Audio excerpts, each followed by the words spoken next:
இதே தெய்வம் தமிழ்நாடு முதலமைச்சராக பணியாற்றிய மறைந்த முதலமைச்சர் புரட்சித்தலைவி அம்மாவுடைய தொண்டன். அம்மாவால் 6 ஆண்டுகளாக அமைச்சராக பணியாற்றி வருகிறேன். பால்வளத்துறை அமைச்சராக, தமிழ்நாடு பால்வளத்துறை அமைச்சராக தற்போது பணியாற்றி வருகிறேன். நேற்று இரவு திருமலைக்கு திருப்பதி இறைவனை வணங்குவதற்காக வந்தேன். முறைப்படி புரோட்டோகால் தகவல் அடிப்படையில் தமிழக அரசால் அறிவிப்பு சொல்லப்பட்டு இங்கே வந்தேன். ஆனால் இங்கே ஆந்திரா அரசு எந்த பாதுகாப்பும் கொடுக்கவில்லை, எந்த பிஎஸ்ஓ தனி அதிகாரியும் பாதுகாப்பு அதிகாரியும் கொடுக்கவில்லை. என்னோடு வந்த தமிழ்நாடு பாதுகாப்பு அதிகாரி தான் என் கூட இருந்தார். தனியாக ஒரு காட்டேஜை கொடுத்தார்கள். ஆந்திராவில் இந்த மலைப்பகுதியில் நக்சலைட்டுகள் இருப்பதாக பல செய்திகள் வந்திருக்கிறது. நான் நேற்று 1 மணிக்கு வெளியே நிற்கும் போது என்னை கடத்த நினைத்திருந்தால் ஈஸியாக தீவிரவாதிகள் கடத்திருப்பார்கள். அந்த அளவுக்கு பாதுகாப்பு இல்லாமல் தனிமையில் அமைச்சராக நான் இருந்தேன். ஒன்று.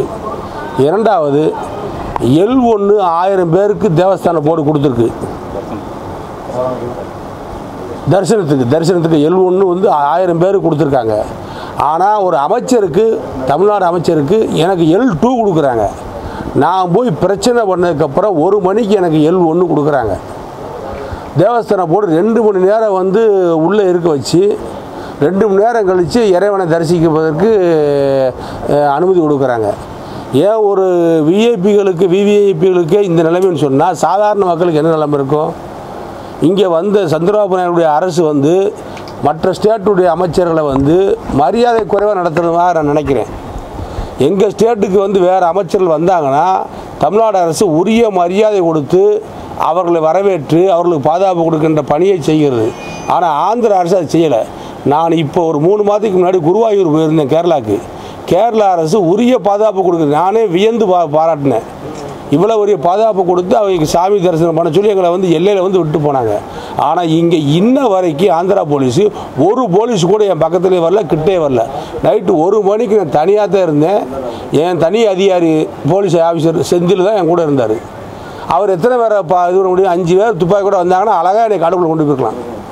இதுபோல் ஒரு நிலைமை தமிழ்நாட்டு அமைச்சர்களுக்கும் வேறு ஸ்டேட் அமைச்சர்களுக்கும் வரக்கூடாது. ஏன்னா திருப்பதி கோயில் வந்து இந்திய மக்கள் அத்தனை பேர், இந்துக்கள் அத்தனை பேரும் புனிதமாக நினைக்கக்கூடிய மிகப்பெரிய ஒரு கோயில். இங்கே எல்லோரும் வருவாங்க. இந்த கோயிலுக்கு வரக்கூடிய முக்கியஸ்தர்களுக்கு பாதுகாப்பு கொடுப்பதற்கு இங்கே இருக்கிற சந்திரபாபு நாயுடைய அரசு தவறிடுச்சு. இது வன்மையாக கண்டிக்கத்தக்கது. அதே தேவஸ்தான போர்ட்லையும் பார்த்தீங்கன்னா சாதாரண ஆளுக்கு வந்து இறைவனை தரிசிப்பதற்கு L1 கொடுக்குறாங்க. தமிழ்நாட்டு அமைச்சருக்கு L2 கொடுக்குறாங்க, L3 கொடுக்குறாங்க. இது என்ன நியாயம்? இது வந்து கண்டிக்கத்தக்கது. இது போன்ற குறைகள் நான் அங்கே என்னை கேட்டாங்க தேவஸ்தான கோயிலில் வச்சு. அங்கே நான் சொல்லக்கூடாது, கோயிலில் சாமி கும்பிட்டுருக்காதான் நான் கீழே இறங்கி வந்து பிரஸ் இங்கே வந்து சொல்கிறேன். இது கண்டிக்கத்தக்கது. இந்த வழிமுறை தவறான வழிமுறையை இங்கே கையாளுறாங்க. இது போன்ற வழிமுறை இல்லாமல் பார்த்துக்கிறது இந்த அரசனுடைய கடமை. సార్ ఐఏఎస్ ఆఫీసర్ ప్రోటోకాల్ విషయంలో మీకు అంటే రచ్చ చేస్తే కానీ మీకు L1 ఇవ్వలేదు అదే చెప్పారు, అది చెప్పినారు. ప్రోட்டோகால் இப்போ ஃபர்ஸ்ட் உங்களுக்கு இது லிஸ்ட் 1 கொடுக்கல, லிஸ்ட் 2 கொடுத்தாங்க. லிஸ்ட் 2 கொடுத்தாங்க, L2 கொடுத்தாங்க. L2 கொடுத்தாங்க. நான் L2னா நான் வந்து இப்போ பிரச்சனை பண்ணதுக்கப்புறம் L1 கொடுக்குறாங்க. நீங்கள் ஜேஓ கிட்ட பேசுனீங்களா? நான் எல்லாத்தையும் பேசுகிறேன், நானே பேசுனேன். என்ன சொன்னாங்க? L2 தான் சொல்கிறாங்க. ஆனால் இன்றைக்கி பார்த்தா 1000 பேர் L1 உள்ளே வந்து உட்காந்துருக்காங்க. ஆனால் அமைச்சராக இருக்கிறவருக்கு L2 கொடுக்குறாங்க. எனக்கு 12:30 மணிக்கு L1 கொடுக்குறாங்க. அதுலேயும் வந்து என் கூட வந்து 9 பேர், 6 பேர் தான் கொடுப்ப மாட்டாங்க. 6 பேருக்கு மட்டும் L1 வாங்கிட்டு மீதி 3 பேர் வந்து L3 வந்தாங்க.